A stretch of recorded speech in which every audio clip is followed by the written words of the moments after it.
Palace have been terrific, excellent in 2025. Only Liverpool, Arsenal and Manchester City have picked up more points than them in the calendar year so far, even above the likes of Chelsea and Newcastle, who both qualified for the Champions League this season, of course. Now, things looking good for Palace and Glasner then, but we shouldn't forget what happened last season. First, though, the good stuff.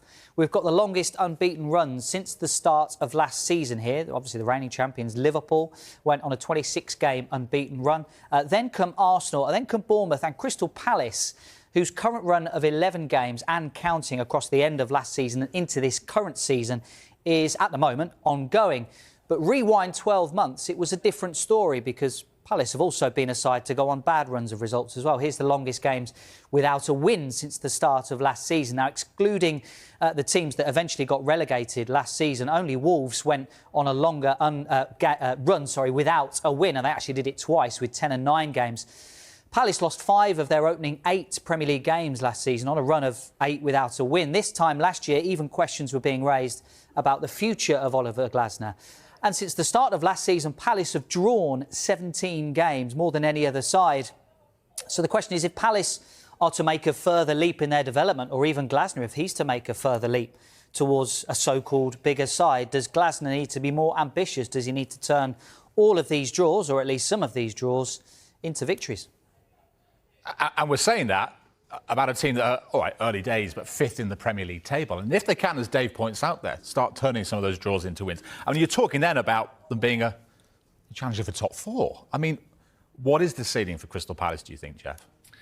You know, it's hard to not get carried away a little bit because they've had a good start and you know, the big teams, you know, over the course of the season do come good and they pick up more points and that's just the way it is. But for Palace to keep ticking along, like I said, they have that core group together. They're probably running on, you know, good momentum from winning silverware. So for them, they're probably just looking forward to, you know, seeing where they can, you know, go with this, where they can sort of lead it. They know already they're going to be comfortable. They're a top table club.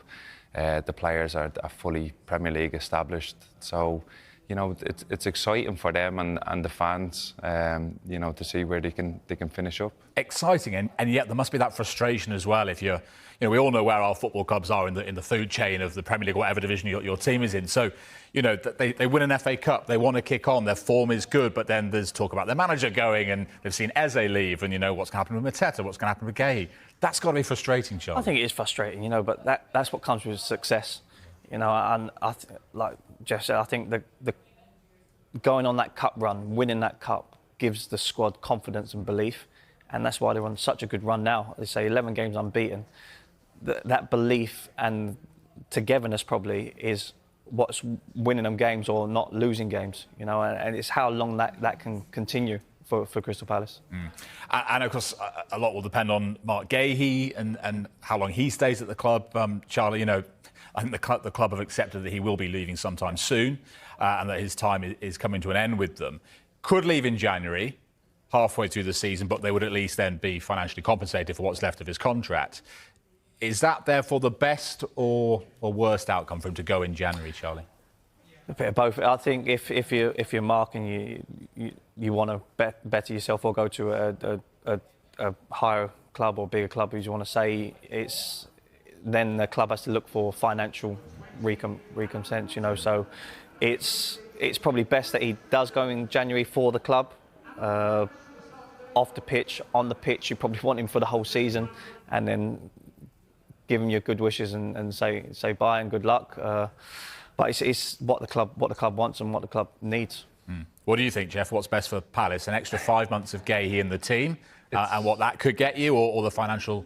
It's a bit of a tricky one, I think, just because you look at the way it unfolded through the summer, and then the talk of the manager saying if you get rid of him, I'll walk as well. So, you know, he might do the same in January, where he's saying no, we need him for the full season, but then on the other hand, the club are probably thinking we want some money for him, and then obviously Marc Guehi has his own ideas where he's probably thinking, you know, when it comes to the summer, I'll have better options. You know, who's going to be buying him in January? Will he have all the options on the table? So it probably is better for him to just keep playing, going into a World Cup, you know, getting on the plane and doing really well in the tournament for him would be amazing. And then he'll have options of all sorts of clubs, I'd imagine. Well, yeah, and it seems he might have lots of options. Obviously, Liverpool pushed for him in the summer. There's talk of Manchester City in the last few days. Real Madrid has been mentioned as well. I mean, if he has got these options on the table, what's he going through at the moment then? Probably focusing on playing football. I think he probably thinking, like Jeff said, end the season, being in the best form that he can be, going into the World Cup, playing the best that he can, and then once that's finished, and then having all the options on the table wherever that may be, and it's choosing what's best for him. Yeah. As and when he does go, whenever that might be, Jeff, how much of a hole is he going to leave in Palace's team? Not only defensively, but he's the captain as well. Yeah, you'd like to think it'd leave a massive hole because he's been brilliant for the club. But then you look, they're fifth in the league. Who would have thought, you know, Eze leaving would leave a big hole as well? And it doesn't seem to have right now. I know it's still early days, but you know, Palace seem to be this club where they get players in from the Championship or other Premier League clubs, and they develop them, and then sort of sell them on. And you know, they're not that big club where they hold on to players. So I'd imagine they'd be all right. They do smart business, and they get good players in.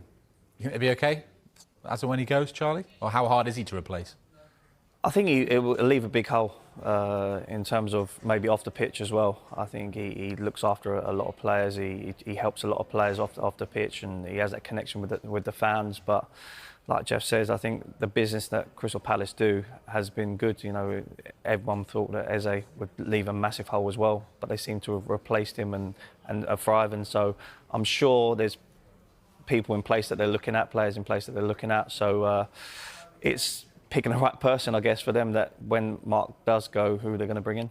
Just finally on Guehi and that whole leadership thing. We often hear, you know, this player's great in the dressing room. He's brilliant, brilliant to the players in the dressing room. I mean, I've never been in a dressing room. Most of the people watching won't know what that's like. Why is that so important, and what makes a great leader in that way for you, Jeff? So it can be different. Obviously, there's vocal leaders, and you know, on and off the pitch, they'll be the ones who go and talk to the manager and keep players in line. But then it could be someone who just gets on with everyone, is a friendly face. Could be upbeat. Could be good when they have a night out. Who knows? But there we go. Now we're getting yeah. But no, there's loads of different ways you can be, you know, a good leader, and you don't have to be the most vocal. I think he shows in his performances he's a leader, the way he plays. But then, like I said, just being friendly around the place, picking people up. Sort of when they went through that, I think it was 8-9 games there where they didn't win. He could have been massive going in, saying it will turn, we're a good squad, and that sort of stuff. And then you look and see what they go on and win by the end of the season.